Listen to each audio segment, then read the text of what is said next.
Estamos vivendo uma hora americana.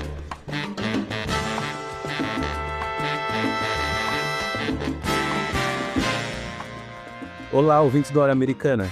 Hoje, o Hora Americana está começando um pouquinho diferente, pois este é um momento muito especial pra gente. Pois é, essa é a 100ª vez que estamos vivendo uma Hora Americana. Isso mesmo, chegamos a 100 edições do programa. Quando a gente começou a produzir os episódios, lá em abril de 2020, a gente não esperava uma recepção tão boa. E eu queria aproveitar essa oportunidade para agradecer todo mundo que participou do programa até aqui, dos produtores que já partiram, ao pessoal da edição e das redes sociais. Claro, também queremos agradecer a todos os entrevistados e entrevistadas que gentilmente aceitaram responder as nossas perguntas e que nos ensinaram tanto.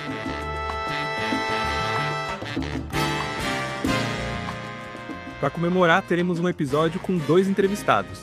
Hoje, a gente conta com a participação do professor Valdir Santos, professor do Instituto Federal de São Paulo e membro honorário aqui do nosso Hora Americana, e também do professor Marcos Sorrilha, que é dono do melhor canal do YouTube sobre a história dos Estados Unidos e agora também participa do podcast História Pirata. O Valdir e o Sorrilha vão conversar com a gente sobre as independências da América e a questão da identidade americana nos Estados Unidos e na América Latina. Mas antes de iniciarmos o episódio, deixo aqui o convite para todo mundo participar das nossas comemorações lá nas redes sociais.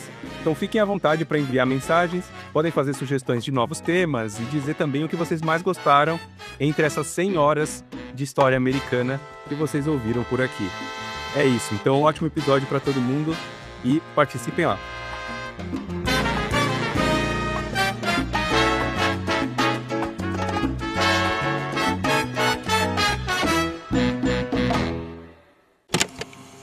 God bless America, sea Chile, Argentina, Uruguay, Paraguay, Bolivia, Perú, Ecuador, Brasil, Colombia, Venezuela, Guyana, Panamá, Costa Rica, Nicaragua, Honduras, El Salvador, Guatemala, México, Cuba, República Dominicana, Jamaica, Haití, las Antillas, United States, Canadá, and my motherland, mi patria, Puerto Rico.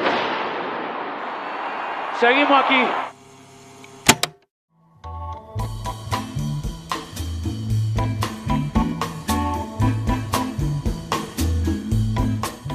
A edição do Super Bowl de número 60, transmitida no dia 8 de fevereiro de 2026, teve como artista principal no show do intervalo o cantor e rapper porto-riquenho Bad Bunny, junto a um corpo de dançarinos e com participação especial de cantores como Lady Gaga e Ricky Martin. O rapper transmitiu ao mundo um pouco do que geralmente é entendido como essência latino-americana, com ritmos como a salsa e o reggaeton, sendo este último um ritmo popularizado nos anos 2000. Sucesso mundial, em poucos minutos, sua apresentação impactou o público com um dado: a latinidade presente em muitos aspectos da identidade nacional estadunidense.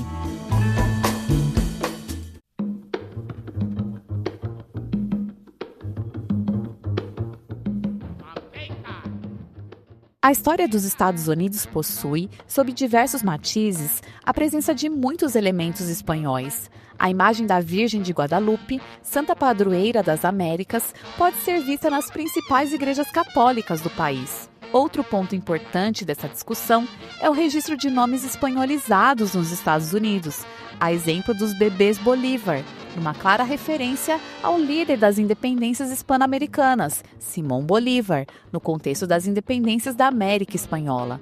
No Brasil recém-independente, nomes como Montezuma e de personagens de romances indianistas também foram adotados como forma de construção de uma identidade distinta da europeia.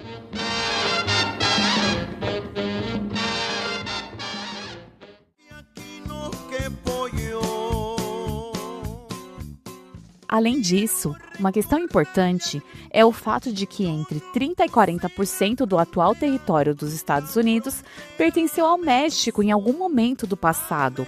O expansionismo territorial estadunidense, impulsionado pela chamada Marcha para o Oeste, acarretou na inserção de elementos da cultura espanhola, com a anexação de territórios como o Texas e a Califórnia. O historiador Felipe Fernandes Armesto salienta as raízes hispânicas na cultura estadunidense, ao evidenciar símbolos e imagens vinculadas a esse passado e que são silenciadas pela chamada história oficial dos Estados Unidos, pautada no mito, do excepcionalismo americano e no ideal do branco, anglo-saxão, protestante.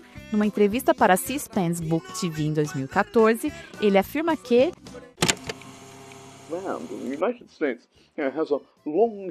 os Estados Unidos têm uma longa história como um país hispânico e estão, de certa forma, retornando a essa condição agora. As estatísticas realmente estão restaurando o que eu considero, de certa forma, a situação normal do país. Historicamente, o território que hoje corresponde aos Estados Unidos foi fundado e ocupado inicialmente por pessoas de fora que falavam espanhol, e a supremacia protestante anglo-saxônica branca foi apenas um breve momento na longa história hispânica.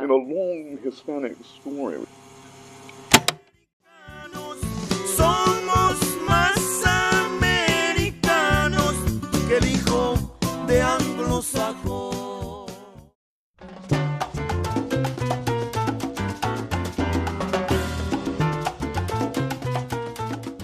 Essa discussão remete a um processo histórico mais longo, ligado à construção dos Estados nacionais e das identidades nacionais. Uma das consequências da chamada Era das Revoluções, os estados recém-independentes do continente americano precisaram construir seu passado e, em larga medida, suas identidades, seja para diferenciar-se do europeu, seja para os povos se diferenciarem entre si. Nesse sentido, o próprio termo americano entra em discussão. Seu primeiro uso foi feito pelo primeiro-ministro britânico George Grenville, e o mesmo passou a ser empregado ao longo do tempo pelos colonos das então 13 colônias inglesas no contexto das lutas pela independência.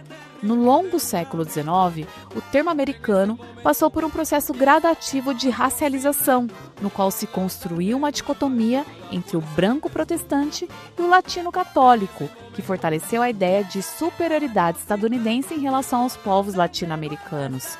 Intelectuais como o cubano José Martí e o chileno Francisco Bilbao atentavam para a defesa de uma identidade latino-americana em oposição ao norte-americano, cujos interesses poderiam ameaçar a soberania dos estados sul-americanos.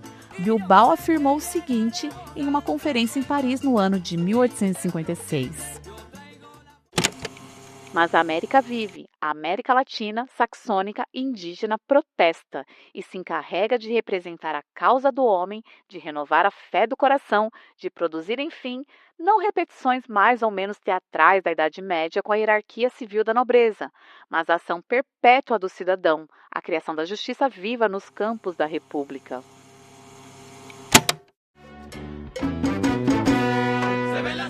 O jornalista francês Félix Belli também escreveu sobre a possível dicotomia entre o que seriam os estadunidenses e os latino-americanos.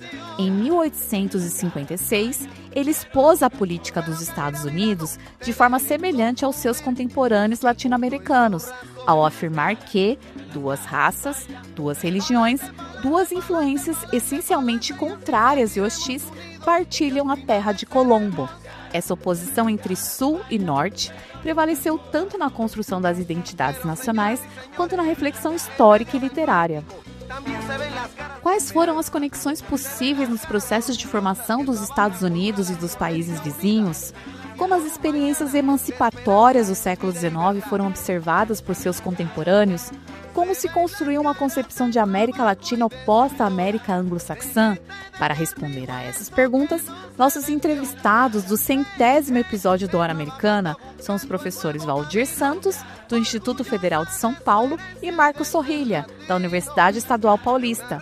Mas antes, vamos para a dica da hora dessa semana. Siembra, Panamá, presente. Puerto Rico, presente. México, presente. Venezuela, presente. Perú, presente. República Dominicana, presente. Cuba, presente. Costa Rica, presente. Colombia, presente. Honduras, presente. Ecuador, presente.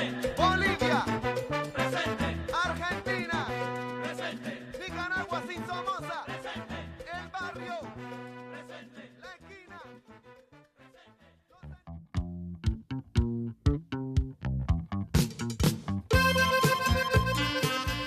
A dica de hoje é o livro Independências na América Latina, publicado em 2025 pela editora Contexto. O livro foi escrito pelo nosso amigo e antigo companheiro de podcast, Valdir dos Santos, e traz um panorama muito interessante sobre o nosso continente na virada do século XVIII para o século XIX.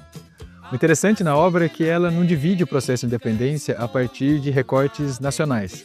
Ao invés de um capítulo dedicado à independência da Argentina, outro ao México, ao Chile ou ao Peru, o Waldir mostra que esse tipo de abordagem não faz sentido quando a gente analisa o cenário do período, que era muito mais complexo e interligado com outras partes, não só da América Espanhola, mas dos Estados Unidos, da Europa e também do Brasil.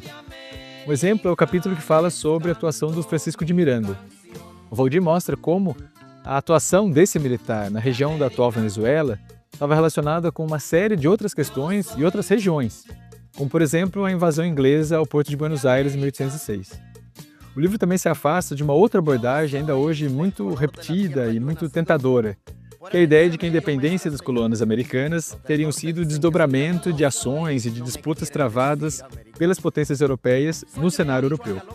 Fica claro, durante a leitura do livro, como esse período foi marcado por transformações, contradições e conflitos que acabam impossibilitando essas respostas simples e deterministas, que acaba reforçando a necessidade de uma abordagem mais ampla sobre as independências, que é justamente o que a obra se propõe. Fica a dica, então, o livro Independências na América Latina, de Waldir dos Santos, publicado em 2025 pela editora Contexto. Y el que nace aquí es americano. El color podrá ser diferente, mas como hijo de Dios.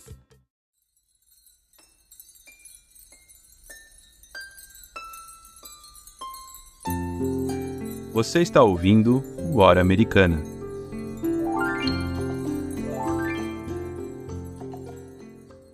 Olá, ouvintes do Hora Americana. Vamos iniciar mais um programa. Hoje temos o imenso prazer em receber novamente aqui na casa o Waldir Santos, né, ex-membro aí do podcast, membro honorário do Hora Americana, e o professor Marcos Sorrilha também voltando ao podcast para mais uma participação aqui com a gente, sempre com ótimas participações também ao longo dos anos aí do Hora Americana.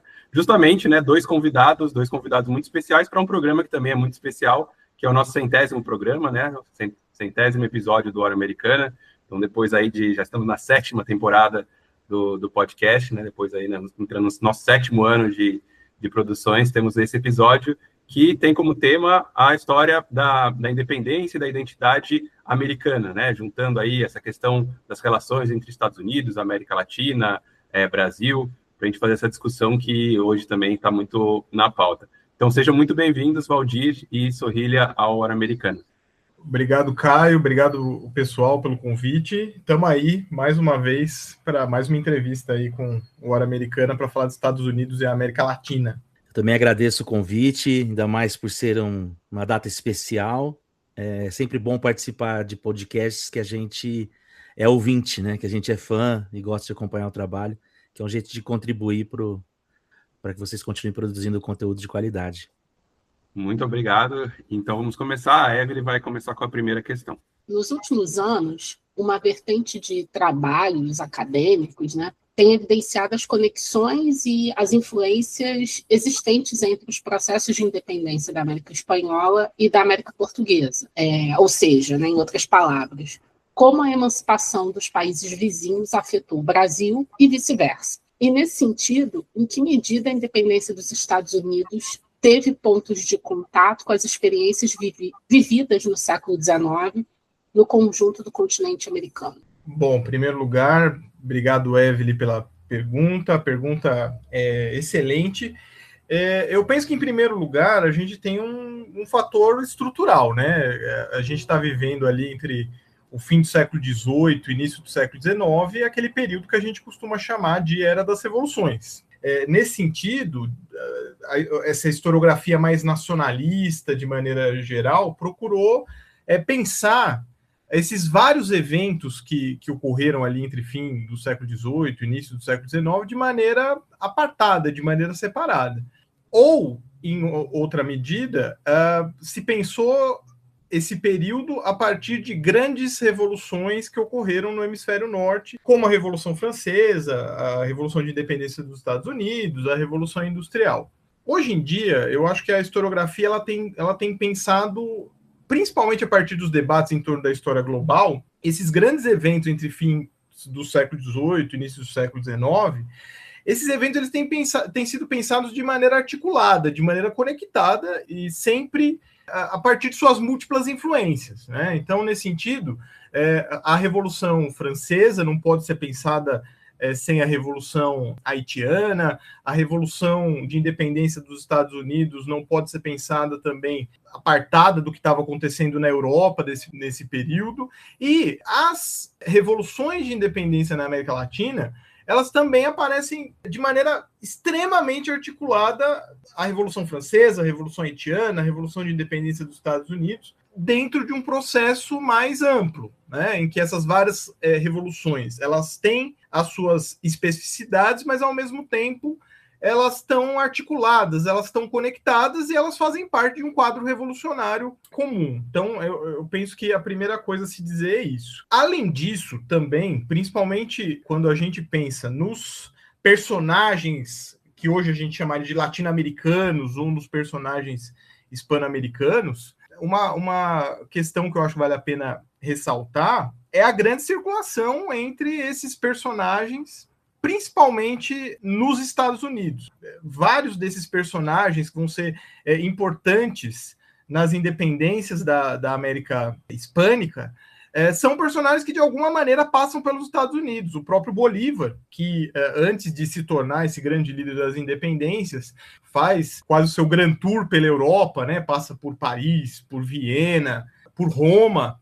O Bolívar, ele vai, antes de retornar à Venezuela, ele vai aos Estados Unidos, por exemplo. Outro personagem que tem uma relação muito forte, esse de uma maneira muito mais intensa que o Bolívar, é o Francisco de Miranda. O Francisco de Miranda é um personagem bastante importante, não somente na história das independências hispano-americanas, mas é um personagem importantíssimo na própria era das revoluções. O Miranda vai lutar nas guerras de independência dos Estados Unidos, como muitos de vocês sabem, assim como a França mandou soldados para os Estados Unidos, a Espanha também enviou. O Miranda fazia parte do Real Exército Espanhol, que estava lutando nos Estados Unidos nessa época, vai lutar na Flórida, especificamente.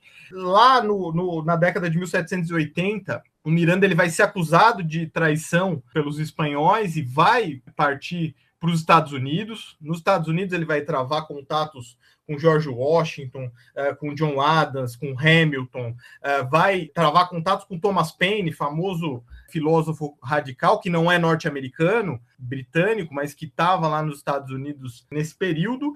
E depois o Miranda ele vai para a Europa, circula pela Europa, vive muito tempo em Londres, luta na Revolução Francesa, e no início do século XIX, em 1805, o Miranda ele vai aos Estados Unidos para tentar pedir apoio para o então presidente Thomas Jefferson e para o secretário de Estado, que era o Madison, apoio para uma invasão à Venezuela, né? Ele não consegue um apoio oficial, mas o Miranda ele vai buscar, inclusive, financiamento. A posição do Jefferson e do Madison em relação ao Miranda é, olha, a gente não vai ajudar vocês, a gente não vai ajudar nesse seu projeto, mas se você conseguir investimento privado, se você conseguir alguma coisa aqui, nós não vamos te atrapalhar. E nesse sentido, o Miranda consegue em Nova York um navio, consegue voluntários para ajudá-lo na sua missão e consegue financiamento em Nova York para uma invasão à Venezuela. Não é bem sucedida, ele tenta duas vezes, uma nas costas de Ocumare e outra em Coro, mas essa empreitada do Miranda, ela é feita, entre outras coisas, com capital norte-americano, capital privado, mas capital norte-americano. Além disso, é também muito interessante, quem estuda isso de uma maneira bastante interessante é o historiador Rafael Rojas, num livro chamado Repúblicas del Aire, as Repúblicas do Ar, né? Como a Filadélfia ela vai se tornar um ponto de encontro importante de revolucionários latino-americanos, né? De personagens importantes da América Latina que lutaram nas independências. A Filadélfia, ou ela vai ser tomada como um espaço onde os revolucionários das independências latino-americanas vão em busca de leituras, em busca de contatos, ao mesmo tempo em que também vai ser um lugar de exílio.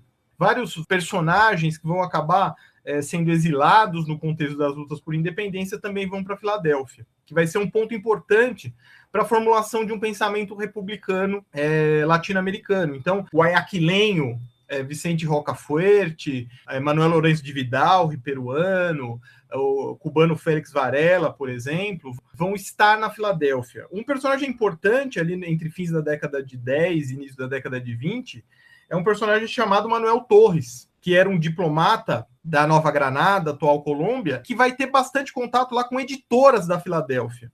Isso é bastante interessante também, porque nesse período você vai ter traduções tanto de textos em inglês, o próprio Thomas Paine, para o castelhano, como você vai ter também textos em castelhano que vão ser traduzidos para o inglês ali na Filadélfia, e muitos desses textos eles acabam retornando à Hispanoamérica, né? Então, nesse sentido, para também ir encerrando a minha parte aqui na resposta, daí eu passo a palavra para o Sorrilha também, a gente consegue perceber uma série de conexões, uma série de articulações entre Estados Unidos e América Latina, e nesse sentido, os latino-americanos circulando pelos Estados Unidos, lendo documentos norte-americanos e também publicando nos Estados Unidos, o que também é bastante interessante a partir desses contatos editoriais que vão ser travados mais ou menos nesse período.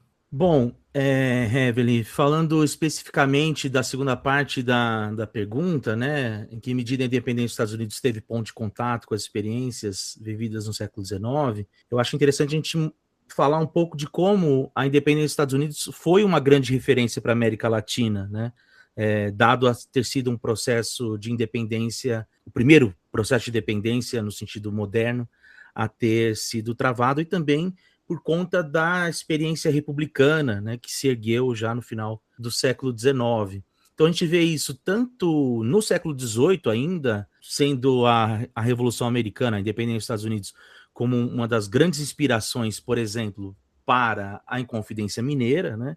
Saiu recentemente um livro do André Figueiredo, professor da Unesp de Assis, sobre isso, a independência dos Estados Unidos e a Inconfidência Mineira. E mesmo no século XIX, após a Revolução Francesa, a Revolução Americana, a independência dos Estados Unidos, ela também vai ser vista com melhores olhos do que a Revolução Francesa, no sentido de conseguir manter a questão da escravidão ou o controle dos títulos e das terras por parte das pessoas que empreenderam a guerra. Agora, como a resposta do Valdir já foi bastante completa, eu queria só complementar, né? Por exemplo, a perspectiva do Francisco de Miranda, né? Existe um conjunto de cartas trocados entre ele e o Alexander Hamilton. Eles se conheceram em 1784 em Nova York, e em 1798 o Hamilton e ele ensaiam um plano conjunto com a Grã-Bretanha para organizar uma expedição militar com o objetivo de libertar a América do Sul, onde o Hamilton chegou a sugerir que os Estados Unidos fornecessem, né, um exército, que ele mesmo seria o comandante desse exército, enquanto os britânicos contribuiriam com a frota. Esse plano nunca saiu do papel, até porque eles perdem, os federalistas perdem a eleição de 1800, e o Hamilton vai falecer ainda muito jovem em 1804. Agora, sobre as conexões do Francisco de Miranda, isso acabou rendendo que o genro de John Adams, o coronel Smith, fosse exonerado do cargo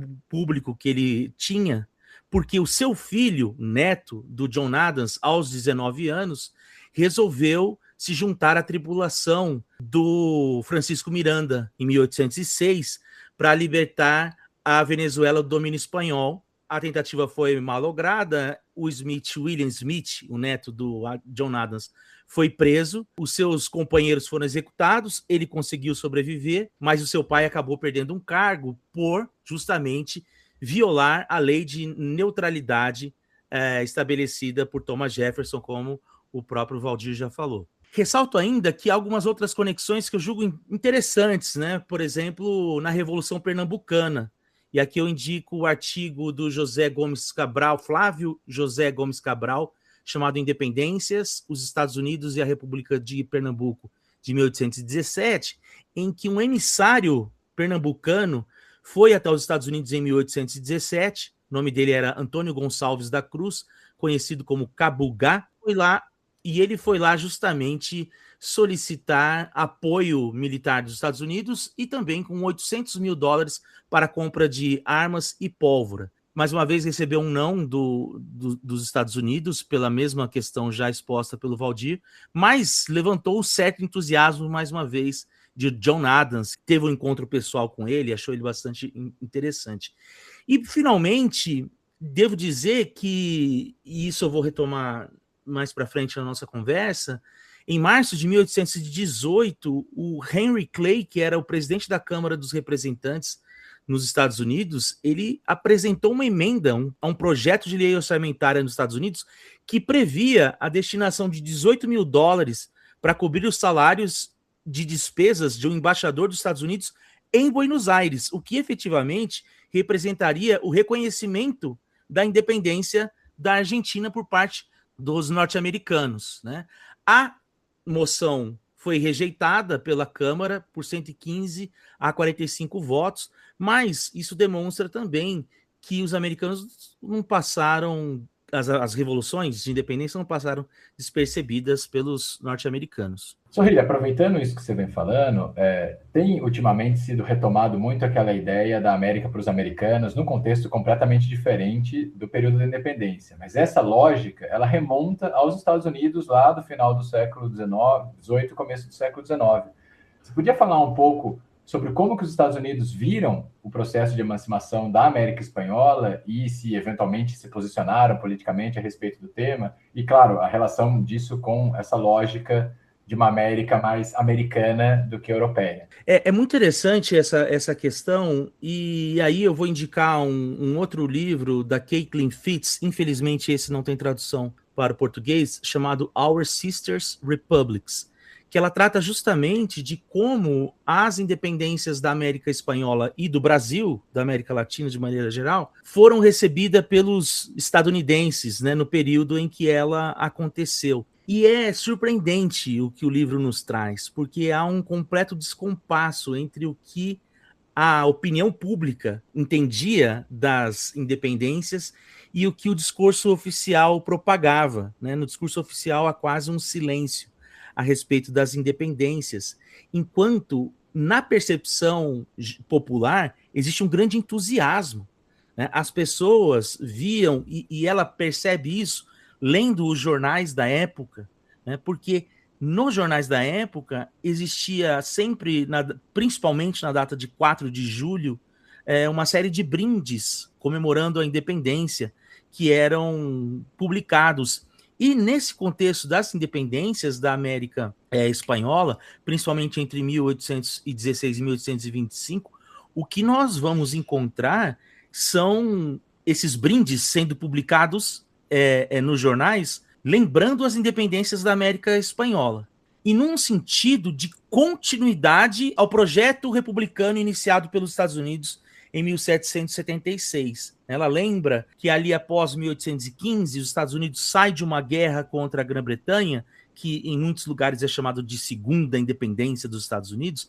Então é um período de muito entusiasmo, nacionalismo, né, e otimismo com a República e com o futuro dos Estados Unidos, e eles vão interpretar que o que está acontecendo na América Latina é uma continuidade desse, como se as repúblicas irmãs do Sul estivessem tomando o mesmo rumo que elas. No entanto, quando a gente vai para os discursos oficiais, tirando o Henry Clay, que era de fato um entusiasta da independência, o que vai gerar, inclusive, implicações na elaboração da doutrina Monroe, nós vemos um silêncio. A documentação nos demonstra que eles trocavam cartas sobre o assunto. Então você vai ver um Thomas Jefferson conversando, por exemplo, com o Humboldt a respeito do que ele pensava sobre a independência, vendo com certo otimismo, mas entendendo que a América Latina, por conta do catolicismo e um não apreço pela razão, não teria um futuro positivo, né? Henry Clay, como eu já disse, né, ele era bastante entusiasta. O próprio John Adams, ele era mais pessimista do que os outros dois que eu mencionei anteriormente. Mas é importante a gente tentar entender o porquê desse silêncio nos documentos oficiais, porque durante o contexto em que está se desenvolvendo o processo de independência na América Latina, os Estados Unidos estão tentando comprar a Flórida da Espanha. Então, eles tinham um medo, um receio de que o apoio às independências do Sul levariam a um fracasso do acordo que estava sendo desenhado, né, costurado com a Espanha pelo secretário de Estado, que era o John Quincy Adams.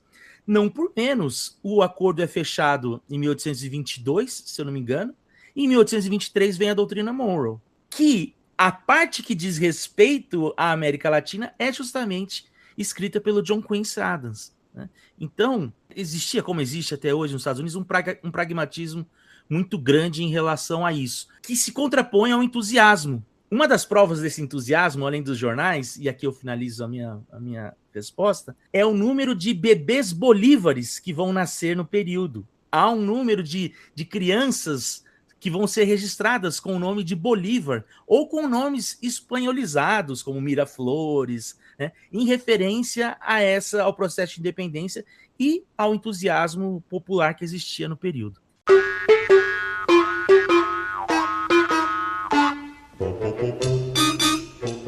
Olá, ouvintes do Hora Americana. Eu sou Beatriz e espero que você esteja gostando do episódio. Estou passando aqui para te lembrar que no nosso Instagram e também no nosso canal do YouTube, @Hora Americana, temos diversos outros conteúdos, como mais informações sobre o convidado, dicas de leitura, músicas do episódio, indicações de filmes e muito mais.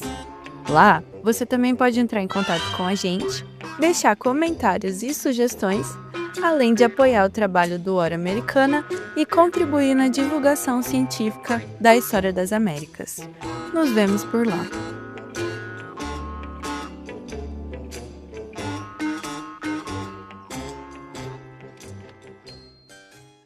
Ô Valdir, muitos têm falado ultimamente, por razões meio óbvias, né, da doutrina Monroe e da posição imperialista dos Estados Unidos em relação aí ao restante do continente. Isso especialmente agora, né, no segundo mandato do Donald Trump.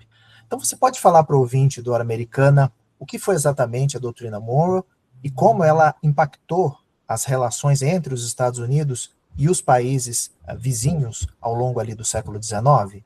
Essa pergunta ela é excelente, André. Mas uma coisa que eu acho que é importante, a gente tem que tomar também, muitas vezes, cuidado, porque em diversos momentos, alguns eventos que são tomados como os eventos, como marcos de origem sobre uma determinada situação, esses eventos, às vezes, eles dizem mais respeito ao que vai vir depois do que o significado que ele tinha na época, né? Eu gosto muito de uma menção do Roger Chartier sobre a Revolução Francesa, naquele livro As Origens Culturais da Revolução Francesa, em que ele diz que não foi o iluminismo que criou a Revolução Francesa, mas foi a Revolução Francesa que criou o iluminismo, né? É claro, isso é um jogo de palavras, mas a gente tem que tomar cuidado para a doutrina Monroe não ser entendida pelo que ela vai ser tomada posteriormente. O que eu estou querendo dizer? Pelo que aconteceu depois, o que foi acontecendo ao longo do século XIX, ao longo do século XX, principalmente conforme o imperialismo norte-americano foi se evidenciando para os países latino-americanos, a doutrina Monroe ela é tomada quase como um marco de origem desse processo. Mas quando a gente toma a doutrina Monroe, e especificamente aquele momento, 1823, a gente tem que entender uma série de questões que estavam acontecendo ali e que não necessariamente delimitavam o imperialismo norte-americano já naquele momento em que a doutrina Monroe ela é proclamada, né? Vamos lembrar que em 1823, os Estados Unidos, eles já fazia algumas décadas, era um país independente. Em 1823, os Estados Unidos eles já estavam, o que a gente chamaria hoje no Brasil, com as suas instituições funcionando, vamos dizer assim, enquanto os países hispano-americanos, e o Brasil mesmo, estavam num processo de conclusão das suas lutas por independência, né? Se a gente for tomar o grande marco historiográfico, o grande marco histórico do fim das lutas por independência é a Batalha de Ayacucho em 1824, ou seja, no ano seguinte.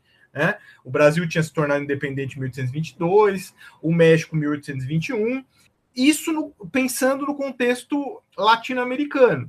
Se a gente vai para a Europa, esse período é um período bastante importante, porque a Espanha vivenciou também uma revolução liberal em 1820. Essa revolução, ela também contribuiu para vários desfechos dos processos de independência na América Latina. E em 1823 é o ano em que a Espanha vai ser invadida pelos exércitos franceses, que eram chamados na época os 100 mil filhos de São Luís. E a Espanha, quando tem essa invasão dos franceses, você tem o fim do governo constitucional, o fim do triênio liberal que havia sido implantado em 1820, e o retorno de um governo de viés absolutista do Fernando VII. E esse período ali, no início dos anos 20, é um período de fortalecimento do discurso da Santa Aliança. E principalmente com a invasão dos franceses e o retorno desse governo mais autoritário do Fernando VII, cria-se uma determinada situação de temor que, de fato, a Santa Aliança mandasse exércitos para uma tentativa de reconquista da América Latina, lembrando em um contexto em que a guerra estava acontecendo ainda. A guerra, em 1823, a região do Peru e do Alto Peru, principalmente, que hoje é a Bolívia, né?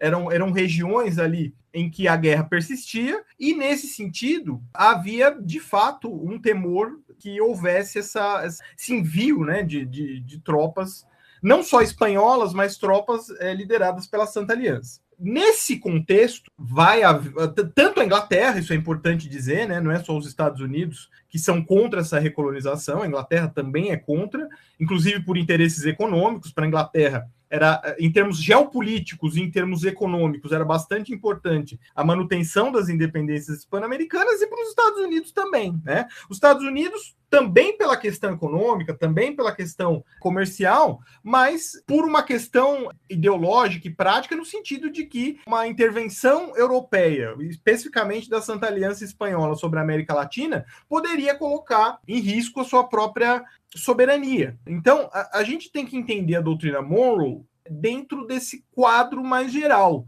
Ou seja, os Estados Unidos, naquele momento, o Sorrilha, ele pode até depois complementar a resposta, e também se eu falar algum equívoco sobre a história dos Estados Unidos, ele pode me corrigir.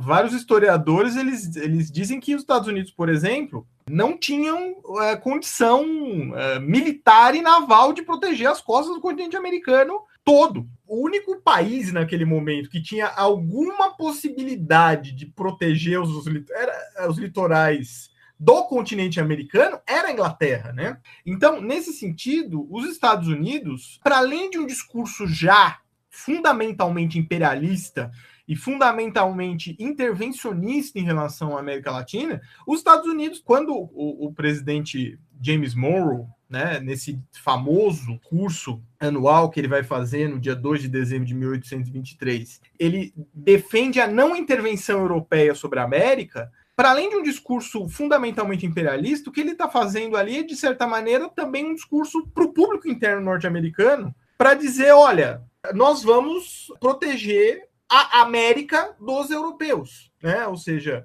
é um discurso que tem um viés também de jogar para o público doméstico, né? Nesse sentido, a gente que é historiador tem que tomar muito cuidado, porque, de certa maneira, a doutrina Monroe, ela toma o peso que toma pelo que vai acontecer ao longo do século XIX. A gente vai ter a guerra dos Estados Unidos com o México, a gente vai ter uma presença muito forte de norte-americanos no Panamá, desde ali de meados do século XIX, primeiro para a construção de ferrovias, depois para a tentativa do canal, que era uma disputa ali entre Estados Unidos, Inglaterra e França, para ver quem ia construir o canal ali ligando o Oceano Atlântico ao Oceano Pacífico. A gente vai ter as propostas pan-americanas ali nos anos 1880, e principalmente ali depois da Guerra Hispano-Americana, que é a guerra que vai resultar na independência de Cuba e Porto Rico, em 1898, no começo do século XX, quando o Theodore Roosevelt foi o presidente dos Estados Unidos, a gente vai ter o famoso corolário rooseveltiano, né, a política do Big Stick, a doutrina Monroe, né, e de certa maneira a doutrina Monroe ela vai ser muito lida sob a lente do Roosevelt, que já nesse momento é um imperialismo efetivo, tá certo? São propostas intervencionistas efetivas. Mas a doutrina Monroe, pensada no seu próprio tempo, em 1823, ela tem outros significados e que, de certa maneira, ali, quando esse discurso sobre imperialismo vai estar muito forte ali no fim do século XIX e no começo do século XX, a doutrina Monroe ela meio que vai ser tomada ali como um mito de origem, né, desse imperialismo norte-americano, que vai ser uma construção a partir de meados do século XIX. Com a invasão da Nicarágua, que eu não citei, mas em 1855, guerra contra o México, Panamá, guerra hispano-americana, Cuba, Porto Rico. Então, acho que a doutrina Monroe ela tem que ser historicizada, mais do que tomada como um mito historiográfico. A resposta do Valdir está perfeita. Eu vou me ater a dar, como diria o saudoso Roberto Avalone, pitadinhas históricas a respeito disso. Porque é justamente isso, assim. Primeiro que a gente tem que pontuar, não era uma doutrina efetivamente, né? Era um discurso que foi feito no que hoje a gente chama de State of the Union, que era um discurso que é um discurso que está previsto na Câmara, na Constituição, que anualmente o presidente tem que prestar contas à nação. E na época do Monroe, se eu não me engano, esse discurso era apenas uma carta, inclusive. Ele não era nem proferido.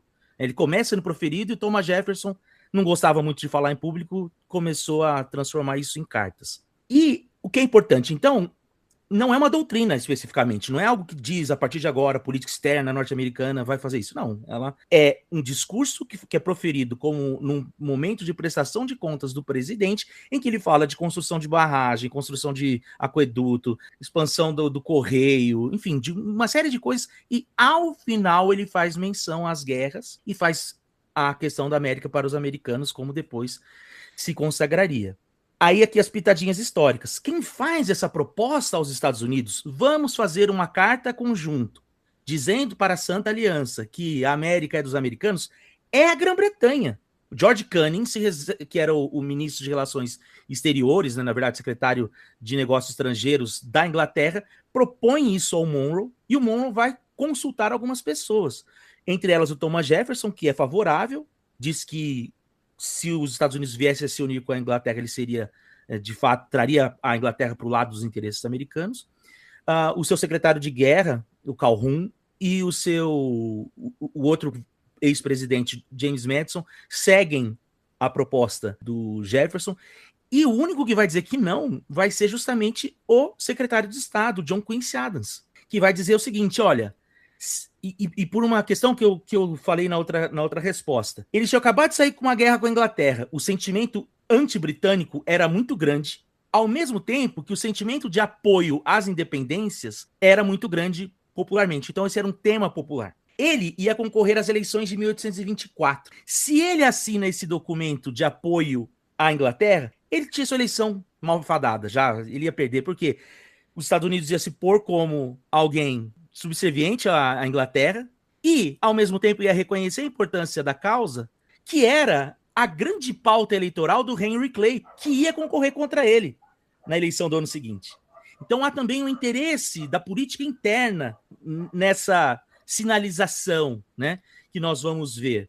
E esse período entre 1815 e 1825 é um período que é chamado de Era da Fraternidade, em que os Estados Unidos está, de fato, entusiasmado com os processos de independência, e no seu discurso de posse, em 1826, o John Quincy Adams vai, inclusive, dizer que, em 1825, vai, inclusive, dizer que os Estados Unidos vão enviar representantes para participar do Congresso Pan-Americano, que estava sendo organizado pelas nações hispano-americanas, para acontecer no Panamá, se eu não me engano, em 1826. Então, assim, é importante a gente ver essa questão interna também, né? Que vai ao encontro do que o Valdir diz, o que o documento tem de significado ali para a época.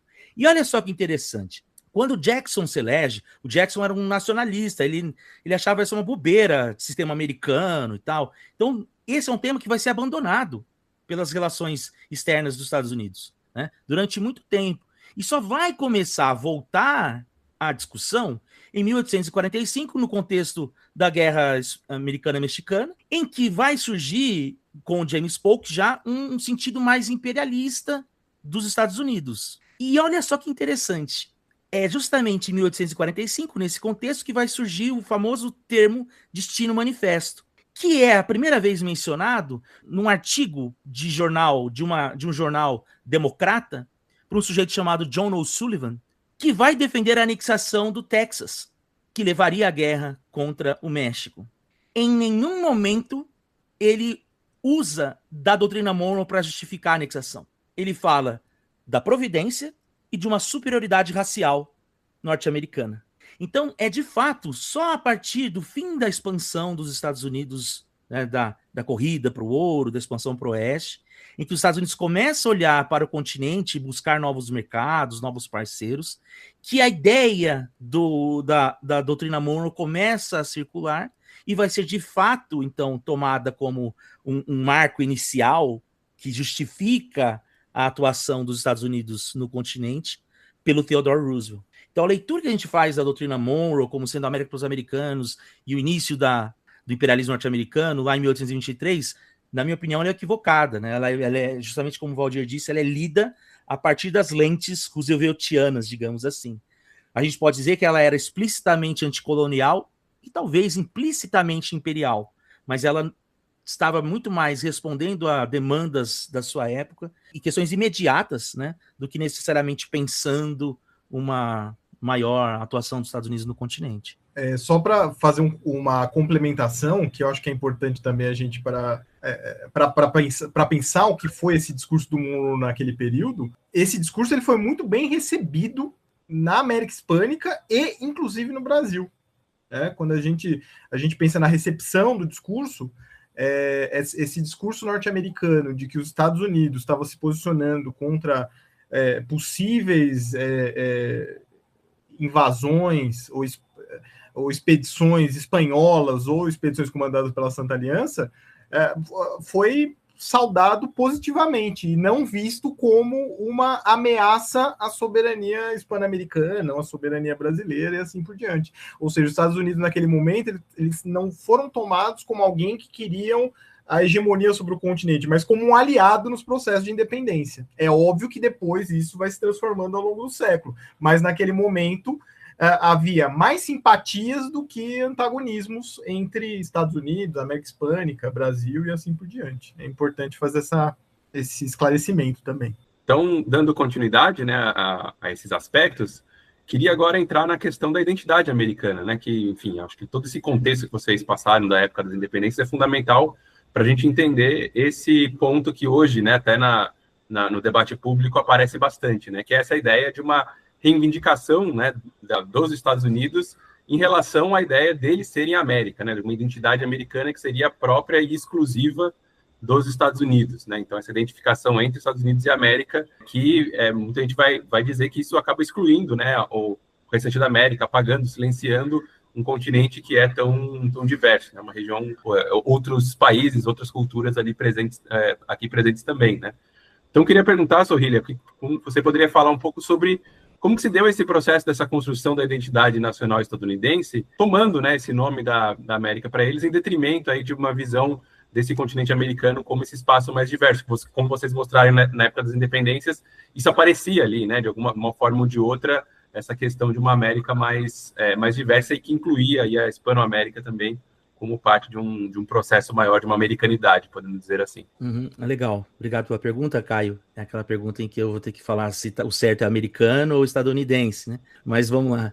Eu acho importante a gente pensar algumas questões, né? Primeiro, o termo americano, ele surge durante o processo de independência dos Estados Unidos, que é uma alcunha dada pelos ingleses em relação às colônias americanas. Então, assim, os colonos, né, os futuros americanos, eles se chamavam de British Americans, ou de British, né? Inclusive há uma polêmica sobre o que Paul Revere, quando saiu com seu cavalo avisando que os ingleses estavam vindo, alguns dizem que ele disse "The British are coming", e que, para o contexto da época, não faria o menor sentido, porque todos se sentiam British. No entanto, quando a gente olha na documentação, a gente vai ver que os primeiros ministros, quando começa ali a crise imperial, o Grenville, que era o primeiro-ministro, quando começa a crise imperial, é o primeiro a usar o termo americanos para se referir aos colonos, e os atos Townshend, né, que são bastante conhecidos por nós aqui no Brasil, é ensinado nas escolas, ele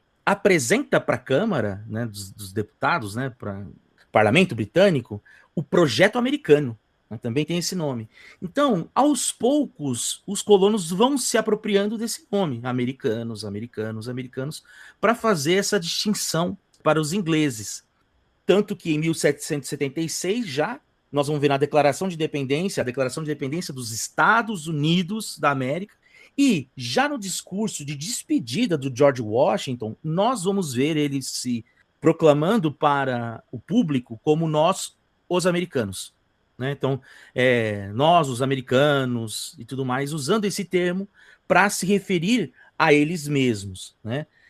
Então, essa é uma questão importante, né? Porque também é um momento que não existe os outros países da América Latina e tal, e ele nasce desse diálogo e de uma espécie de resistência, né? De criação de uma identidade comum, né? Nas 13 colônias em relação aos britânicos. Agora, esse termo americano ele teve muito pouco uso corrente, né, nos Estados Unidos. Por quê? Até a Guerra Civil, os Estados Unidos, a federação, ela é muito precária. Né? O que prevalece é justamente os estados sobre a federação. Então era muito comum um sujeito que nascia na Virgínia falar que era virginiano, um sujeito que nascia em Nova York falar que era nova-iorquino, e não fazer referência dele como americano. Isso vai começar a mudar justamente no contexto de expansão dos Estados Unidos pelo continente, em que nós vamos ter ali, já em 1845, o surgimento desse discurso de um componente racial, de superioridade racial, e aqui raça é compreendida em vários termos, não apenas biológicos, né? Tem um sentido civilizatório, um sentido cultural e tudo mais. O que é bastante curioso, que quase que como uma resposta a isso, né, no Destino Manifesto, ao artigo escrito pelo John Sullivan, em que ele vai falar dessa superioridade racial, na América Latina nós vamos ter uma resposta sobre a latinidade. Né? Então a gente vai ter ali surgindo as primeiras vezes que vão se mencionar o termo América Latina, né? Num sentido racial também, né? De se contrapor a essa raça do norte. E inserindo a América Latina num contexto global, uma vez que a França também era latina e tudo mais, naquele momento. Então você encontra alguns poemas já na Colômbia, latino, que ele aparece ali um pouco em resposta a esse sentido de racialização do que é o americano, e racialização já num sentido muito se apropriando da questão dos pais peregrinos, do branco, do protestante, anglo-saxão, e aí o latino se contrapondo a isso, então como católico, se contrapondo aos Estados Unidos, né, a esse americano. Vale lembrar que nas primeiras discussões sobre qual seria o nome dos americanos do Sul, já se sabia que os americanos do Norte se chamavam assim, era preciso encontrar um termo para se colocar, né? O Miguel Rojas Mix tem um livro gigante chamado Los 100 Nombres de América, né, que ele vai falar da série de nomes que a América Latina já teve, e de que se chamar de América Hispânica era ruim porque eles estavam se livrando da América Espanhola, mas se chamar de americanos apenas era ruim porque associava aos vizinhos do Norte. Então, há nesse início uma complexidade maior. Os próprios americanos eram muito localistas, né, regionalistas, se chamavam de virginianos, nova-iorquinos e tudo mais. Na América Latina havia um reconhecimento da existência do termo América, e aí essa identidade ela começa a ser formatada numa perspectiva mais racial, ligando essas tradições da Nova Inglaterra, a partir de 1845, e vai se consagrar na teoria da fronteira, que surge já em 1893. E então, após a Guerra Civil, nesse processo de expansão, que vai sendo forjado essa identidade americana. Então você vai ver uma bebida nacional surgindo, que é a cerveja, café. O café até então não era, ele já era uma bebida bastante popular, mas ela se torna extremamente popular e amplamente difundida nesse período. O Thanksgiving como um feriado nacional, remontando as tradições da Nova Inglaterra. Você vai ter o beisebol como um esporte nacional, remontando também as práticas do Nordeste do país. E é nesse contexto, então, o termo americano vai ganhando força, né? Associado a uma perspectiva racial, mas associado também a um sentido de unidade, porque é muito comum eu acho isso muito interessante, e eu finalizo assim, a gente encontrar nos documentos, no plural, os documentos vão falar assim, os Estados Unidos são, e depois da Guerra Civil começa a surgir os Estados Unidos é.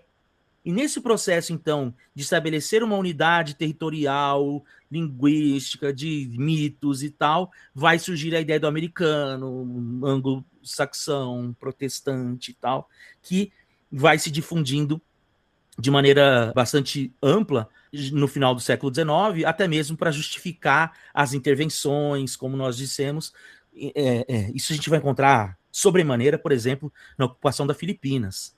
Os filipinos, por terem sido colonizados por espanhóis, latinos, católicos, não têm capacidade de exercer autogoverno. Então nós temos que ajudá-los a chegar a essa nova etapa, né? Porque nós somos uma raça superior, que já pela providência nos foi dada a capacidade do autogoverno e assim por diante. Em continuidade à pergunta anterior, a gente também consegue perceber a defesa de uma identidade latino-americana, principalmente entre os países hispano-americanos. E, por outro lado, a ideia do americanismo também foi fundamental nos processos de independência da América Latina. No início do século XIX, por exemplo, não existia a adjetivação de latino depois de América. Ou seja, na medida em que se buscava uma separação em relação à Europa, e aí no caso, né, Portugal e Espanha, mais especificamente, a ideia de americanidade fazia muito sentido como um marcador de diferença em relação ao velho mundo. Do ponto de vista das lideranças, textos e discursos da época das independências, quais sentidos adquire, né, essa noção de americanidade adquire? Os Estados Unidos entraram de que maneira nesse discurso identitário e político? Muito interessante essa pergunta, Evelyn. E assim como na resposta sobre a doutrina Monroe, eu acho que é importante a gente fazer alguns reparos, em especial porque muitas vezes a gente toma essas duas Américas, né, a América anglo-saxã e a América Latina, como duas entidades ontologicamente opostas, né? Ou seja, elas são fundamentalmente, essencialmente diferentes desde sempre. E a gente tem que tomar cuidado com isso, porque essa separação e essa divisão e essas diferenças, essas alteridades entre Estados Unidos e a América Latina, e o Brasil nessa posição ambígua dentro dessa América Latina, elas são construções históricas, né? E elas são construções que se dão principalmente ali a partir do século XIX. É óbvio que a gente tem elementos históricos que são anteriores a isso. Então, a própria leyenda negra, né, da colonização espanhola, sobre a violência, sobre os massacres, sobre o fanatismo, sobre esse catolicismo exacerbado dos espanhóis, que vai contribuir para a construção dessas identidades e para essa percepção negativa em relação à América Latina, que já existia entre os britânicos e que depois os Estados Unidos eles vão ressaltar esses estereótipos nesse processo de construção de identidades. É óbvio que você tem elementos que são anteriores, mas essa divisão, como o Zorrilla muito bem apresentou, ela vai se constituindo ao longo do século XIX, e ela vai se constituindo também em grande medida a partir do momento que os Estados Unidos vão se tornando uma ameaça imperialista mesmo, ali pela metade do século XIX, com a guerra contra o México, na década de 1840, como a gente já falou aqui, a invasão da Nicarágua, que não foi uma invasão oficial dos Estados Unidos, mas que foi de certa maneira, houve uma vista grossa, ali um certo apoio lateral do governo norte-americano à invasão nicaragüense pelo William Walker, o Panamá, Cuba e assim por diante. Esse processo ele não está necessariamente claro, ou ele está ainda se construindo ali nas primeiras décadas ali do século XIX. Como o Zorrilla falou, assim como os norte-americanos mobilizavam esse conceito de América, os hispano-americanos também o faziam, né? Por exemplo, Morelos vai usar o termo nos Sentimentos de la Nación, que é um dos textos mais famosos ali da independência mexicana, e em outros textos que vão ser publicados ali pelos insurgentes mexicanos desse período, o México ele vai ser associado, por exemplo, ironicamente, à América Setentrional, né? O México vão usar o termo América Setentrional, vai se usar o termo América Mexicana, por exemplo, para se referir àqueles territórios. O Bolívar vai falar de América Meridional. O termo América do Sul já vai surgindo ali naqueles primeiros anos. Mas, no geral, América era um termo usado meio que indiscriminadamente. Mas as identidades nesse período ali, principalmente ali mais ou menos até o início da década de 1830, o termo América ele é usado principalmente em contraposição aos europeus, né? E não a essas identidades que vão ser constituídas depois nessa oposição entre Estados Unidos e América Latina. Então, por exemplo, quando em vários documentos da época das independências aparece o conceito de americano ou americanos, muitas vezes está se referindo aí aos crioulos. Quem são os americanos? São os crioulos, né? Existe quase em alguns documentos ali da década de 1810, 1820, tem um uso meio indiscriminado ali de americano como sinônimo de crioulo, né? Nesse sentido, essas identidades ali nas primeiras décadas, em relação aos Estados Unidos, elas aparecem mais como identidade do que como alteridade.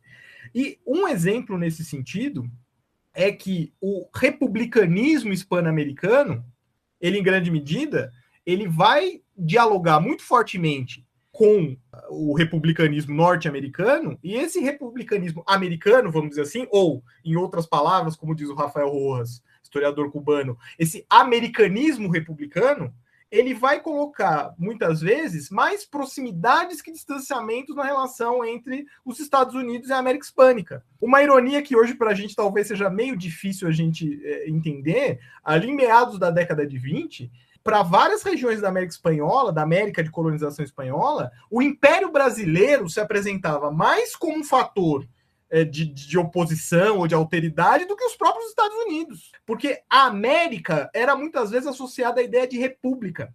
E nesse sentido, se você vai, por exemplo, na região do Prata, se você vai a Buenos Aires, a Montevidéu, ou mesmo se você pega textos do Simão Bolívar ali, por exemplo, de 1825, a época que os processos de independência ali do Peru e do Alto Peru estavam se encerrando, o período em que vai ter a invasão da região de Chiquitos, que era uma região do Alto Peru, pelo governador do Mato Grosso à época, não necessariamente com autorização do governo do Rio de Janeiro, mas que foi vista como uma ameaça do Império Brasileiro em relação às repúblicas que estavam se formando ali na América Hispânica.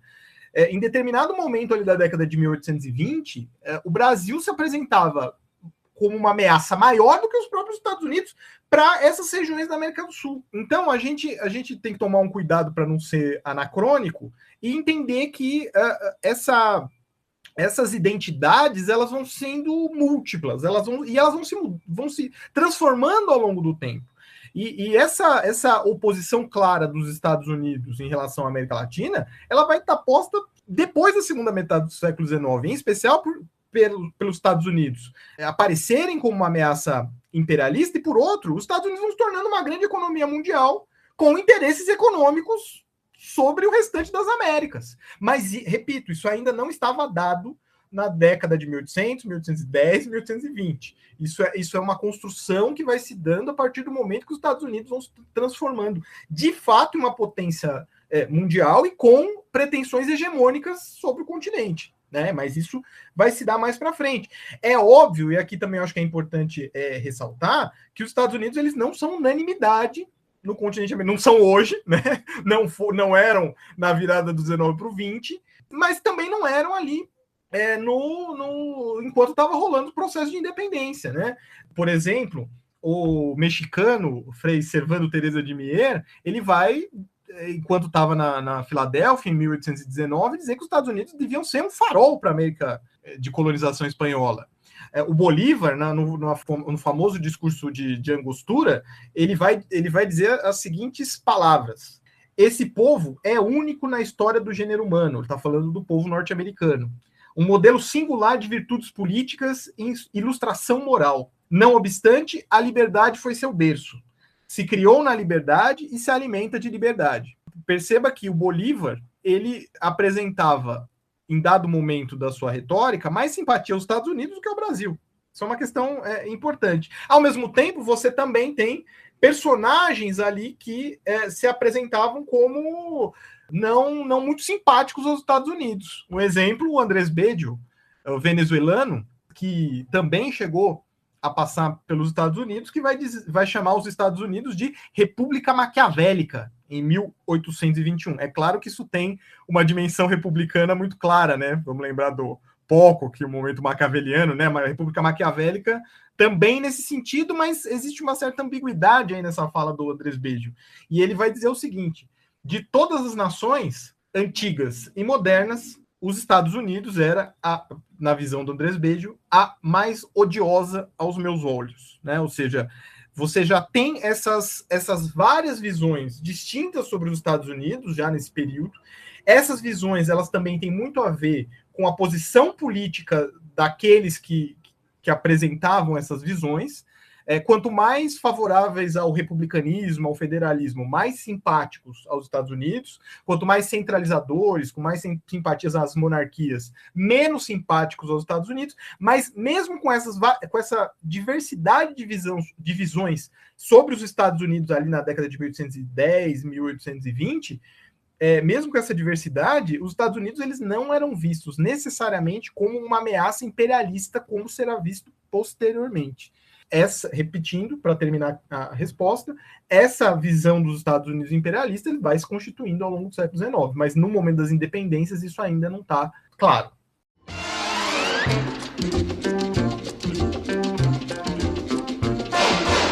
Você está ouvindo o Hora Americana.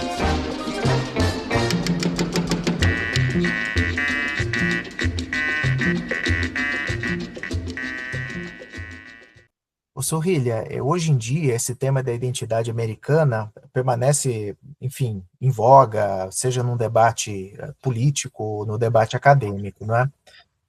Nesse sentido, quando a gente pensa um pouco a respeito da ideia de nação e como ela se constituiu aí ao longo do século XIX, como os historiadores têm lidado com essas questões envolvendo, então, Estados Unidos, Brasil, América Espanhola, a partir de historiografias que, basicamente, elas são muito nacionais, muito centradas nesse recorte da nação?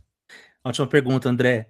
E vou falar um pouco aqui de experiência, né, de pensar, de historiador brasileiro que pensa a Revolução Americana a partir do Brasil, né, ou a independência dos Estados Unidos, como muitos preferem. Uma coisa que eu percebo, a historiografia americana, ela trata, até os dias de hoje, a independência dos Estados Unidos como um evento nacional.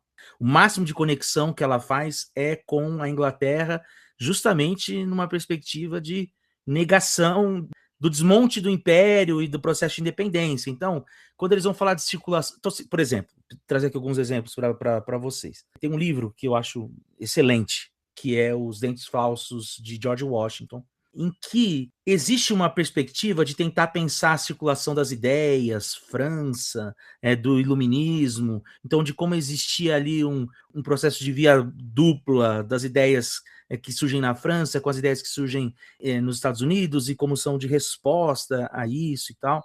Mas, nesse ponto, o livro serve muito mais para equiparar os Estados Unidos às demais potências desenvolvidas do que necessariamente fazer, de fato, uma investigação global e tudo mais. Outro livro que também trata disso, que é a Declaração dos Estados Unidos no Contexto Global, é muito mais de como os Estados Unidos serviu de modelo para o mundo, né, do que necessariamente tentar entender como foi recebida as declarações e tudo mais. Então, por parte dos americanos, e isso é uma coisa que eu percebo, que por parte dos americanos, assim, dos estadunidenses, é muito mais voltado para um evento de fato ainda nacionalista, dos grandes heróis, das grandes batalhas e tal, do que necessariamente pensado num contexto mais amplo. E eu tenho escrito algumas coisas, vai sair até um artigo meu sobre isso, de como essas histórias estão muito mais conectadas do que parecem, né? Então, próprio Valdir estava falando da questão da Filadélfia, né, de como existe ali personagens que estão se dialogando na Filadélfia. O mesmo vai acontecer na Inglaterra. Existe toda uma circulação de líderes das independências hispano-americanas que vão passar pela Inglaterra também, e que vão entrar em contato com os federalistas lá, e que depois vão trazer contribuições que serão lidas, enfim. A primeira obra assim, que me chamou a atenção na historiografia norte-americana, de tentar pensar isso mais amplo, é um livro do ano passado chamado Entangled Alliances, que foi escrito pelo Ronald Johnson, e que ele vai tratar a independência dos Estados Unidos em conjunto com a Revolução Francesa e a independência do Haiti, como se fosse um processo único. E aí que eu acho interessante, porque eu penso muito isso como um subproduto da Guerra dos 7 Anos. Então, ali para a historiografia norte-americana, ela pensa muito a Guerra dos 7 Anos como também a questão interna. Tem um livro também chamado A Letra da Lei, da Linda Colley, que ela vai falar isso, né?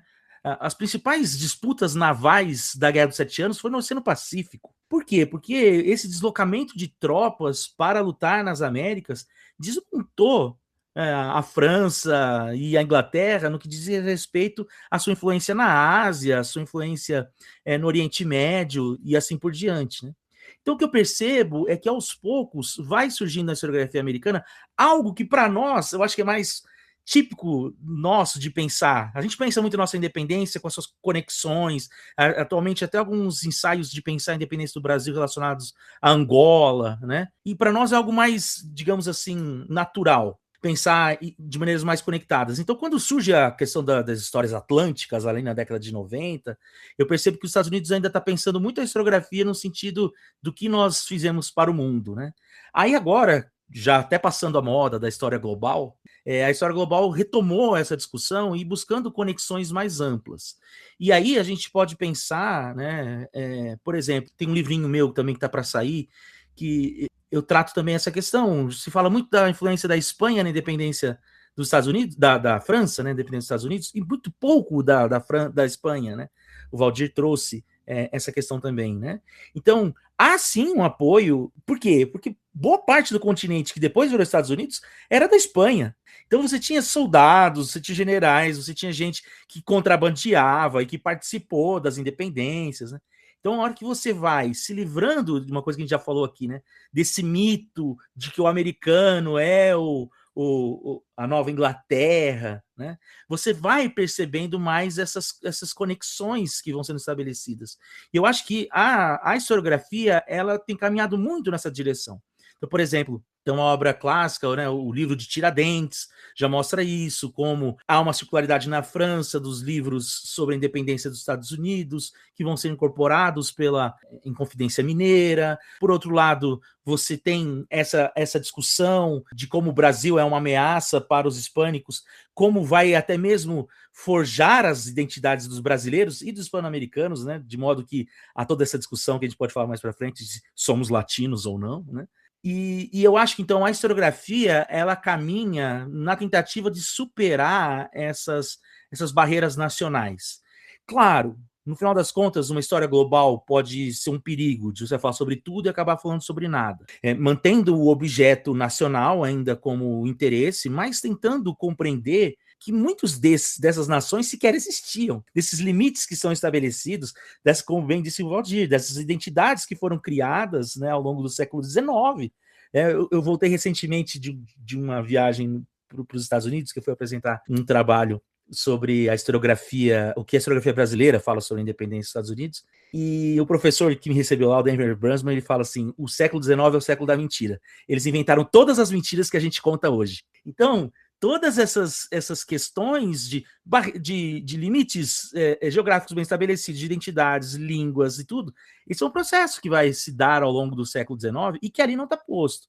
Então, acho que a historiografia vem explorando isso, mais a hispano-americana e brasileira do que a estadunidense, mas que tem se encaminhado nesse sentido, né, de tentar superar essas dimensões mais locais e tentar entender como processos conectados de fato.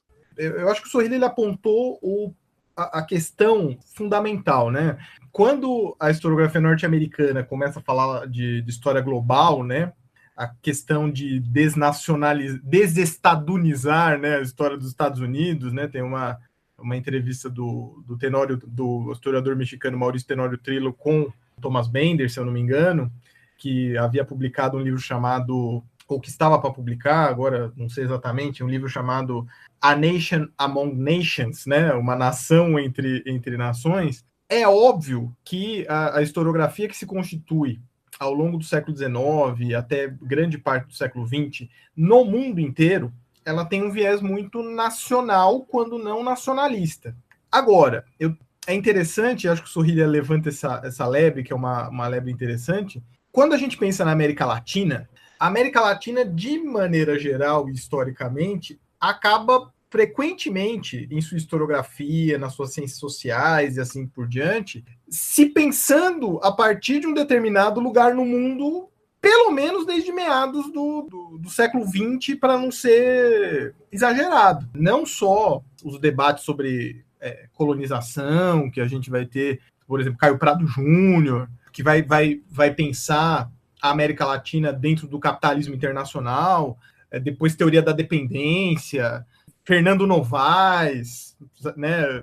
A oposição ao Fernando Novaes, a ideia de antigo regime nos trópicos. Mas, especificamente, quando a gente pensa, sei lá, teoria da dependência, o debate da América Latina dentro de um quadro global mais amplo, a gente pode concordar ou não com a teoria da dependência, mas a América Latina, de certa maneira, ela sempre se pensou dentro dessas perspectivas mais globais, vamos dizer assim, né? Então, eu acho que o debate teórico-metodológico das histórias conectadas, das histórias transnacionais, da história global, na América Latina, esse debate ajuda mais os historiadores atuais a depurarem um determinado olhar, uma determinada visão do Brasil, da América Latina no mundo, do que necessariamente trazem coisas muito novas, né? Nesse sentido, para a gente, isso é o que talvez para a historiografia norte-americana seja fundamental em termos de alteração de escala. Para a América Latina, me parece uma questão de depuração do olhar, né? Depuração da maneira como nós olhamos os processos. E esse questionamento, inclusive, do nacional, é interessante, porque ele ajuda a desnacionalizar muitas vezes processos que são locais e colocar esses processos dentro de uma escala global. Então, nesse sentido, quando a gente pensa na América Latina, existe desde sempre uma certa ambiguidade entre as escalas nacionais e essa escala continental, essa escala americana, por assim dizer. E a partir do momento que a gente entende a América Latina como uma região e não como um conjunto de fragmentos nacionais, a gente já está partindo de uma perspectiva transnacional, por assim dizer, né? Ou conectada em alguma medida. E a partir do momento que a gente pensa os Estados nacionais latino-americanos e a América Latina em um lugar específico no mundo, a gente já está dialogando com essas novas perspectivas vinculadas à história global e assim por diante. Então, essas alterações historiográficas recentes, eu penso que elas não são novidades plenas. A gente pode usar o termo como uma novidade, mas pensar a América Latina como uma região com as suas similaridades e, ao mesmo tempo, com as suas heterogeneidades, e não só essas heterogeneidades nacionais, porque o Brasil é um mundo, o Peru, o México, são mundos dentro de um Estado nacional. A Bolívia, um Estado plurinacional. Ou seja, a ideia de América Latina, eu acho que ajuda também a gente a pensar essas diversidades dentro das nacionalidades, né? Acho que é importante a gente fazer essa reflexão. Caminhando a entrevista aqui para o final, eu queria agora trazer para o nosso presente, né? Acho que já está evidente para os nossos ouvintes que as discussões que a gente está trazendo aqui têm muita relação com o que a gente vem vivendo nos últimos tempos, né? Do ponto de vista dos Estados Unidos, hoje em dia, né, há uma grande exclusão da América Latina dessa ideia de americanidade, que vai muito além dessa simples ignorância geográfica. Mesmo a questão migratória se relaciona diretamente com isso, né, já que ela tem um sentido de estabelecer essas hierarquias de quem faz parte da América e com qual status faz parte da América e quem que está excluído. No recente show do Bad Bunny no Super Bowl, que imagino que todos os nossos ouvintes ouviram, né, nós vimos um discurso que se contrapõe a essa ideia de uma América mais exclusivista, de uma América branca que é propagada pelo presidente Donald Trump. No show, o Bad Bunny buscou ressaltar uma ideia de América mais inclusiva e mais múltipla. Então, queria perguntar para vocês como que vocês veem esse debate recente, né? E como que essa questão marcante do nosso presente se relaciona com essa história mais longa de discussões sobre a ideia de americanidade. E, por fim, quais momentos e processos que vocês consideram que são fundamentais para a gente entender essas questões atuais? Olha, eu acho que essa pergunta ela é maravilhosa. Não é puxando o saco de vocês, não. A começar pelo Bad Bunny. Eu não sou um grande fã do Bad Bunny, pelo menos não até o último álbum. Eu acho o último álbum primoroso. Mas o show dele no Super Bowl, ele destravou a cabeça de muita gente e desmiolou de outras tantas no continente inteiro. O show trouxe duas discussões ao mesmo tempo, sobre o que é ser latino e sobre o que é ser americano, né? Que é basicamente o que a gente está conversando aqui ao longo de todo o programa. É muito curioso, e aqui é um dado, não é uma defesa aos estadunidenses, mas é um dado que eu não conhecia, né? De fato, eles são muito ruins de geografia. Na média geral, todo mundo é, mas assim, lá é mais porque basicamente chega um período da escola que eles não têm mais aula de geografia, eles têm estudos sociais que dá muito mais enfoque em história do que geografia. Pra você ter uma ideia, as principais universidades americanas, só uma tem departamento de geografia. E outra coisa, para os estadunidenses, são 2 continentes. Não é um continente só, América, continente americano. Eles aprendem na escola que existem 2 continentes, a América do Norte e a América do Sul. Então, para eles, nos manuais das escolas, os Estados Unidos aprendem que tem um continente a mais no mundo em relação ao que a gente aprende. Então, eles não pensam como uma coisa só como a gente pensa, né? Como a gente fala o continente americano, a gente pensa numa unidade, né? Eles pensam América do Norte e América do Sul. Agora, vamos lá. Partindo do show do Bad Bunny, né? Uma coisa que eu achei interessante é que o único momento do show que ele fala em inglês é a hora que ele fala God Bless America. E aí o estádio vai à loucura e aí ele dá aquela tapa e começa a falar o nome de todos os países da América, do continente americano, né? Incluindo, inclusive, o Canadá. Que dentro dessa discussão sobre o que é ser latino, os canadenses abraçaram com muito gosto, né? Assim, você vê vídeos de canadenses se sentindo incluídos, nós somos os latinos da neve e tal, né? Começam a falar sobre isso e é muito interessante. Por outro lado, os argentinos vieram falar que não, eles não são latinos, eles são europeus. E os brasileiros também, em grande medida, não se veem como latinos.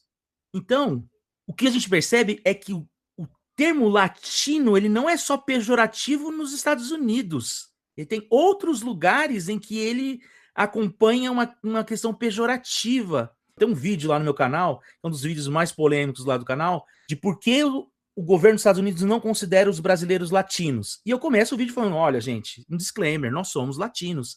E o que mais tem é gente falando, não somos latinos, não somos sujos, sabe? Há aqui também dentro do Brasil uma visão negativa sobre o que é ser latino, que também há na Argentina, pelo visto, né? Pelo que eu pude acompanhar. Então, acho legal que o show do Bad Bunny nos permite, inclusive, nos pensarmos como latinos. Muita gente gostou disso, de ver que existem similaridades, de olhar as 2 cadeirinhas lá na capa do álbum e falar, putz, parece a casa do meu avô, parece a casa do meu tio, parece a casa da minha tia lá no interior. E de perceber que há músicas e ritmos com os quais a gente tem similaridades e tal. Mas, por outro lado, muita gente levantou de novo a bandeirinha de que latino é uma coisa ruim. Por outro lado, a discussão do que é americano.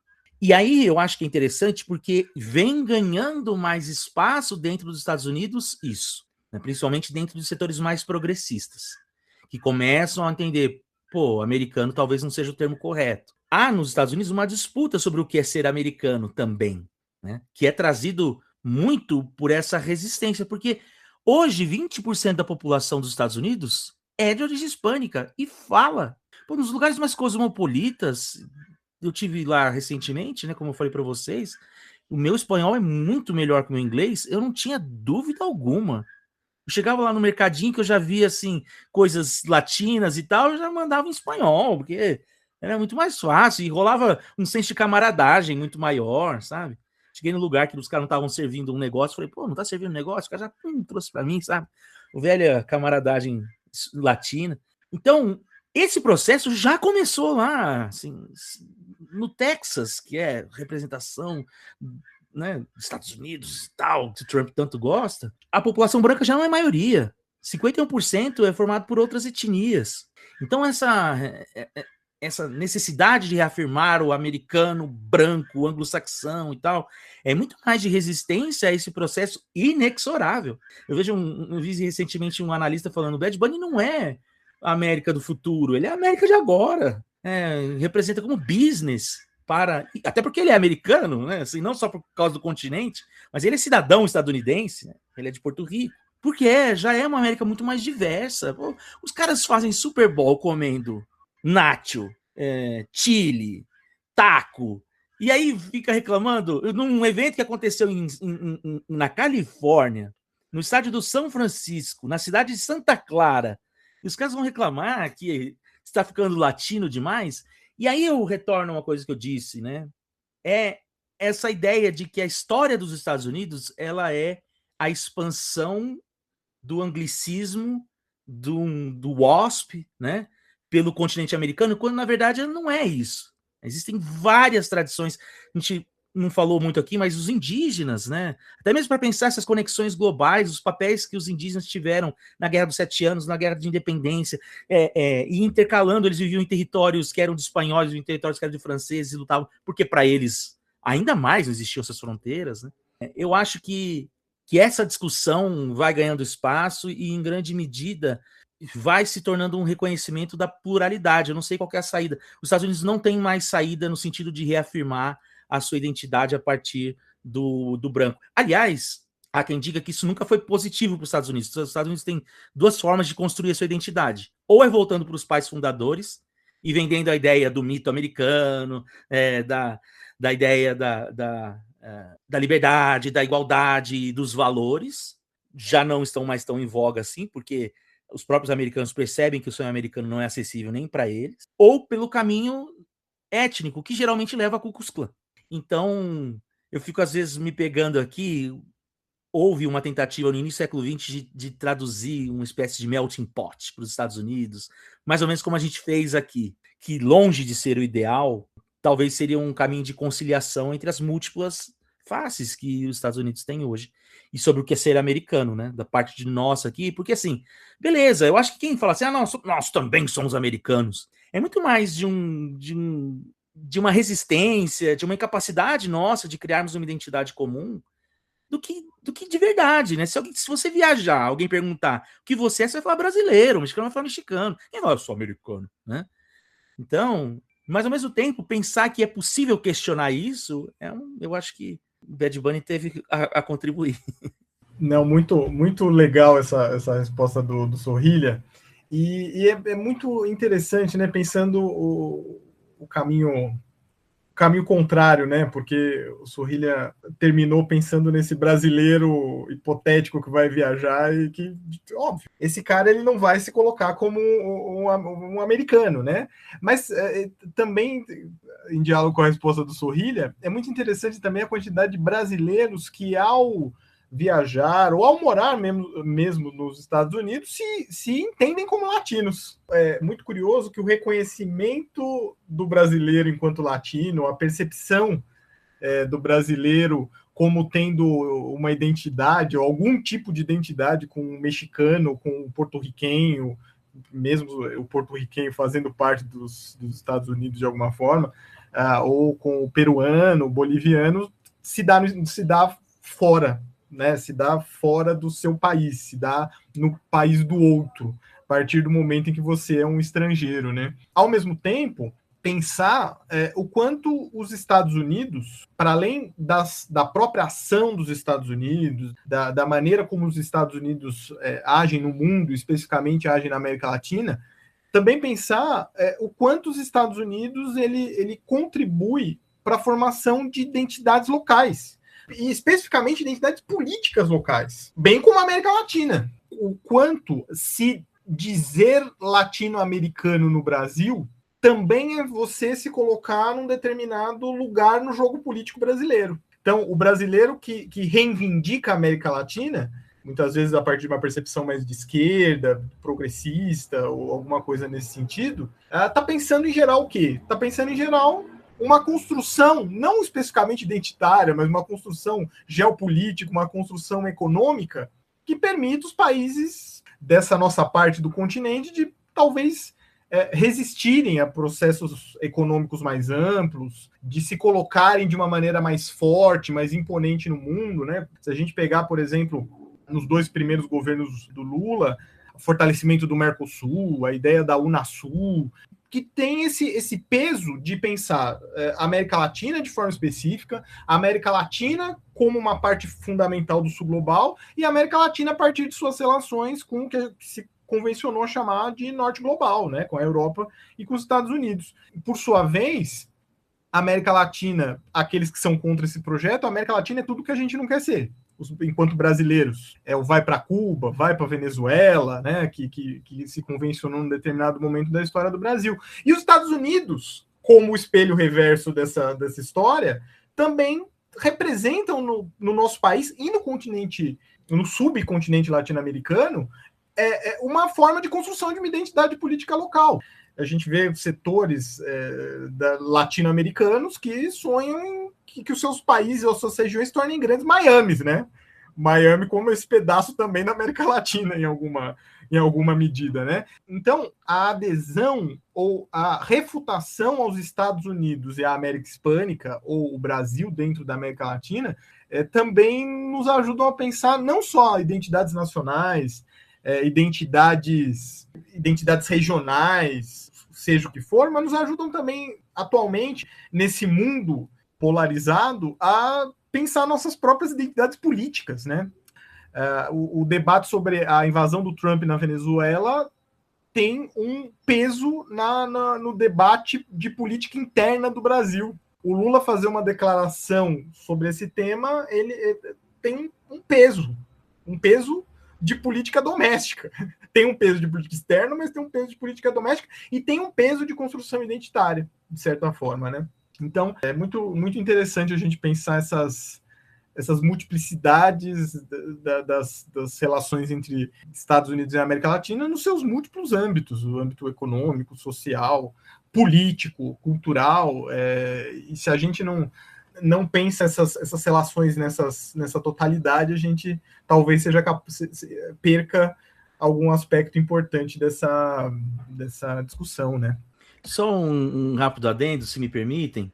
Eu acho que a gente não se considera latino por um desconhecimento que nós temos da América Hispânica, né? A gente usa até o termo, e isso a gente faz, inclusive na academia, o termo América Latina para pensar América Hispânica. Eu dou aula de América Latina no RI, falo, a gente fazer trabalho sobre a América Latina, tirando o Brasil. Tem gente que fala, vou fazer o Brasil. Então a gente meio que se auto-exclui. E a gente desconhece, a gente consome muito pouco. O Bad Bunny é um exemplo disso. Ele é o artista mais ouvido em todo o continente, menos no Brasil. Então a gente consome muito pouco a cultura latino-americana. Mas quando a gente tem contato, e aí isso acontece quando vai morar fora, lá nos Estados Unidos, é o catolicismo, é o futebol, é a festa de 15 anos, é o Natal comemorado na noite, não no dia. Tem uma série de elementos que a gente vai percebendo, né? Assim, o jeito de ter que encontrar um caminho não oficial para resolver os problemas, né? Que a gente se entende, assim, eu acho isso maravilhoso. Talvez se a gente consumisse mais cultura hispano-americana, tal, a gente perceberia isso, né? Eu sempre falo, tem uma série bem bobinha na Netflix, chama A Step at a Time, uma coisa assim, que é de uma família cubana que vive na Califórnia. E aí você vê, a mãe dela é a mãe de muita gente, ela gosta do Papa, e aí ela reza, e Dios mío, e não sei o quê. É muito assim, né? A gente percebe mais conexões. E sobre essa ideia dos Estados Unidos como referência do Brasil e tal, o Valdir falou Miami é uma parte do Brasil, né? Tem uma piadinha que fala que o Brasil tem 26 estados, um Distrito Federal e a Flórida. Ótimo, gente. Muito obrigado, Valdir e Sorrilha, pelas ótimas respostas, ótima entrevista, discussão super valiosa aí para a gente pensar o nosso presente a partir da história, né? Então essa conclusão acho que ajuda a conectar, né? Toda essa história ali das independências, mostrar como essa história não é tão distante, é fundamental, né? A história não recomeça a todo momento, né? Ela tá correndo e tudo isso é fundamental para a gente entender o nosso presente também. Então, muito obrigado pela entrevista. Com certeza honraram aí o 100º Hora Americana. Obrigado. Bom, eu super agradeço mais uma vez o convite. Como o Caio falou, eu sou meio que membro emérito aqui do Hora Americana, então prazer estar aqui mais uma vez e sempre que precisarem é só chamar. Digo mesmo, prazer imenso fazer parte também do 100º episódio e vocês sabem, né? Precisando é só manda um zap que a gente aparece. O Hora Americana desta semana fica por aqui. Este programa é um projeto de extensão interinstitucional com membros da Universidade Estadual de Londrina, Universidade Federal Rural do Rio de Janeiro, Universidade Federal de Juiz de Fora e Instituto Federal do Sul de Minas Gerais. O Hora Americana tem produção de Caio Pedrosa, Luiz Calim, Priscila Pereira, André Ferreira e Evelie Acrucci. A divulgação e criação de conteúdo para as mídias sociais é de Beatriz Portela, Hugo Cardoso, Maria Eduarda Sajorato e Maria Cristina Mantovani. A edição é de Caio Pedrosa, Maiara Victório da Silva e Giovanna Beccari. No episódio de hoje utilizamos as seguintes músicas: Plástico, com Willy Colón e Rubén Blades; Indestructible, com Ray Barreto; Somos Más Americanos, com Los Tigres del Norte; América, também dos Tigres del Norte; Manteca, com Dizzy Gillespie; e Viva Tirado, com o grupo El Chicano. Daqui a 2 semanas voltamos com um novo episódio. Até lá!